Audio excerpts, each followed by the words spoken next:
Hi everyone, see this problem. కొంత మొత్తమునకు 5 సంవత్సరాల కాలంలో సంవత్సరమునకు 9% బారు వడ్డీ 4016.25 రూపీస్ అయితే వచ్చిన అసలు అడుగుతున్నాడు.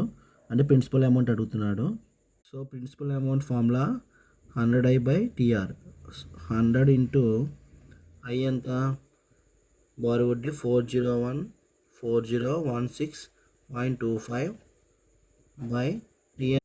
సో టైము 5 ఇంటూ ఆర్ అంతా 9. 5 టేబుల్లో 120 టైమ్స్ పోతుంది. ఇక్కడ సమ్ ఆఫ్ ద డిజిట్స్ అనేది 18 వచ్చింది. 18 9 టేబుల్ పోతుంది కాబట్టి ఈ నెంబర్ 9 టేబుల్ పోతుంది. 9 ఇక్కడ 5 టేబుల్లో 120 టైమ్స్ పోయింది. 9 టేబుల్లో ఈ నెంబర్ అనేది 446.25 టైమ్స్ పోయింది. డెసిమల్ నెంబర్ని ఇలా ఫ్రాక్షన్లో మార్చుకున్నాం. 20 టేబుల్లో 105 టైమ్స్. 5 టేబుల్లో ఈ నెంబర్ అనేది 8925 టైమ్స్ పోయింది. సో 8925 ఆప్షన్ 3 అవుతుంది.